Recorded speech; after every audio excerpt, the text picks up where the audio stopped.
क्या आपने कभी यह सोचा है, माँ कामाख्या को तंत्र की अधिष्ठात्री क्यों कहा जाता है?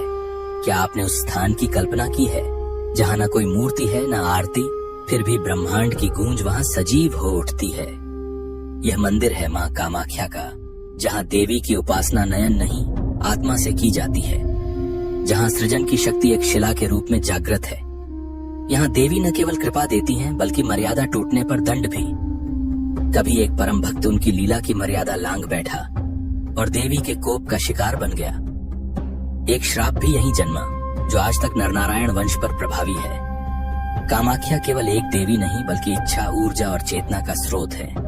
यह वह स्थान है जहाँ सती का सबसे गूढ़ अंग गिरा था और वहीं स्थापित हुआ तांत्रिक साधना का सर्वोच्च केंद्र। हजारों साधक, अघोरी और योगी यहाँ आते हैं, मोक्ष, सिद्धि या बस एक झलक के लिए।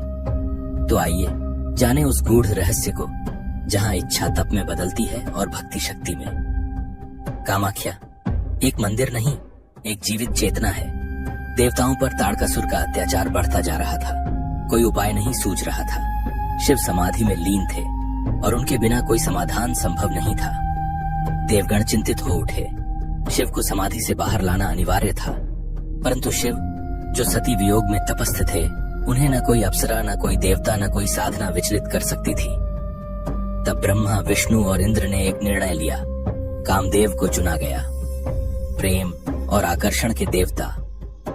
कामदेव हिमालय पहुंचे, जहां शिव ध्यान की गहराई में लीन थे, और अवसर देख उन्होंने चलाया अपना सबसे शक्तिशाली अस्त्र, कामबाण। वह बाण ऐसा था जो किसी भी तपस्वी के मन को हिला सकता था।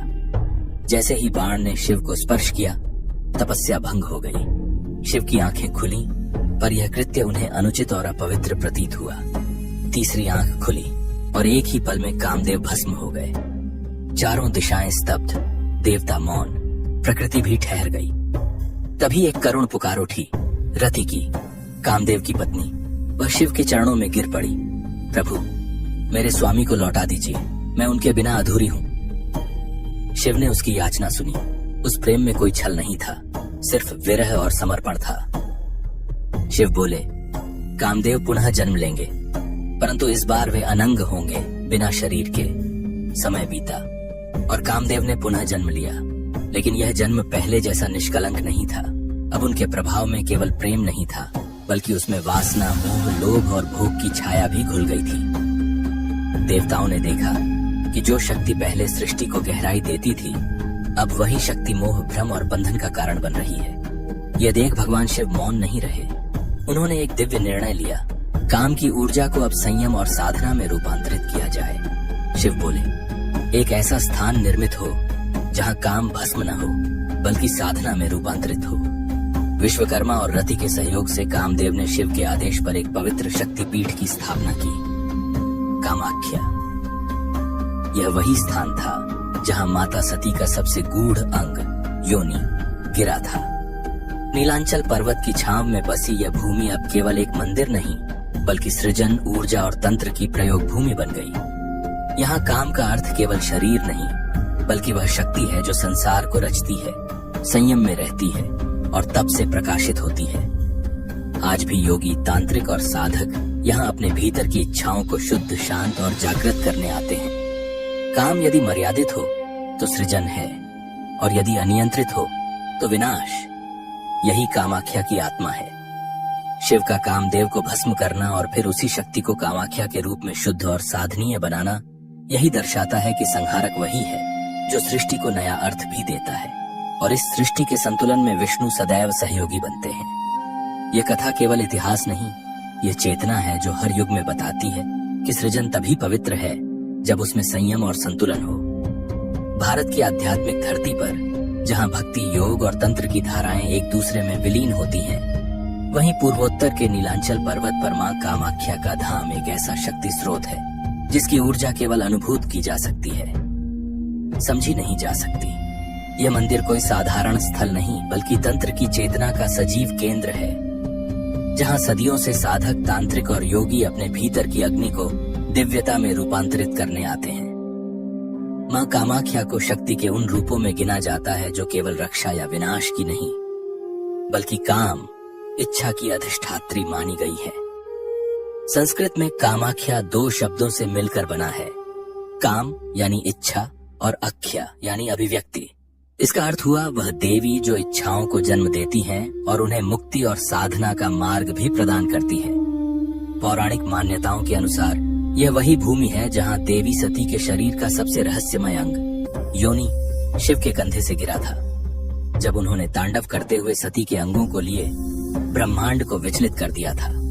इसी स्थान पर स्थापित हुआ कामाख्या शक्तिपीठ, जो 51 शक्तिपीठों में सबसे रहस्यमय और तांत्रिक रूप से प्रभावशाली माना जाता है। कामाख्या मंदिर एक ऐसा स्थान है जहां कोई मूर्ति नहीं बल्कि पूजा होती है प्राकृतिक गुफा में स्थित एक जीवंत योनि शिला की, जो सदैव जल से अभिसिंचित रहती है।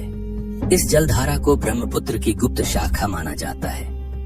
यह शिला सिर्फ पत्थर नहीं बल्कि सृजन की जीवित चेतना है, जो इच्छा को जन्म देती है और उसे साधना के माध्यम से मुक्ति में रूपांतरित कर देती है।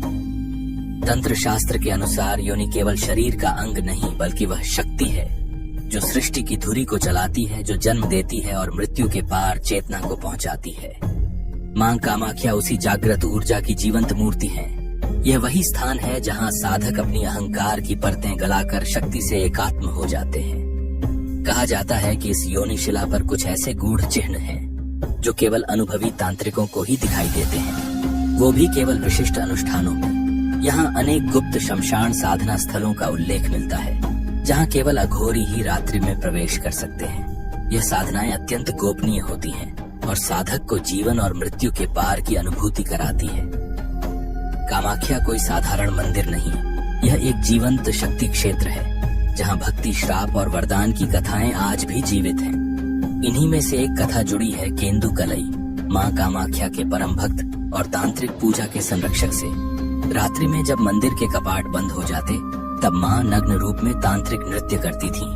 केंदु कलई आंखों पर पट्टी बांधकर स्तुति करते ताकि देवी की मर्यादा बनी रहे। एक दिन एक मां मृत बच्ची को लेकर आई। उसकी श्रद्धा ने केंदु कलई को मां से विनती करने को बाध्य किया। उन्होंने बच्ची को योनि शिला पर रखा और गहराई से प्रार्थना की, मां कृपा करें, इसे जीवन दें। जब केंदु कलई ने मां से बच्ची के जीवन के लिए प्रार्थना की, देवी ने उसकी पुकार सुन ली। कुछ ही क्षणों में वह मृत बालिका फिर से चेतन हो उठी। यह चमत्कार नगर में फैल गया और राजा नरनारायण तक भी पहुंचा। राजा ने मां कामाख्या के चमत्कार से प्रभावित होकर स्वयं उनके दिव्य रूप के दर्शन करने की जिद ठान ली। कहा गया कि देवी रात्रि में ही प्रकट होती हैं, जब पुजारी आंखों पर पट्टी बांधकर पूजा करते हैं। परंतु राजा ने दबाव बनाया। केंदु कलई ने भारी मन से अनुमति दी, पर शर्त रखी कि दर्शन गुप्त रूप से होंगे। मंदिर के गर्भगृह में एक छोटा छिद्र बनाया गया। केंदु कलई ने जैसे ही स्तुति आरंभ की, मां कामाख्या प्रकट हुई, नग्न रूप में नृत्य करती हुई, जो ब्रह्मांडीय ऊर्जा का प्रतीक था। पर देवी को तुरंत आभास हुआ कि कोई उन्हें छुपकर देख रहा है। मर्यादा टूटी थी।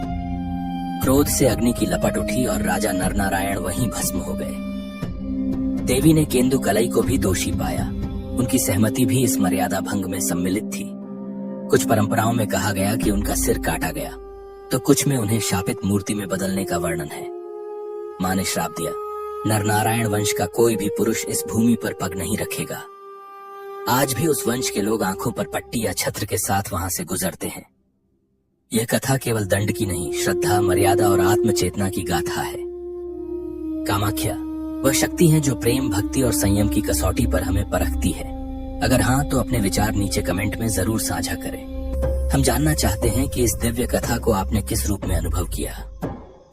कामाख्या देवी का मंदिर कोई साधारण स्थल नहीं, यह एक जीवित चेतना है।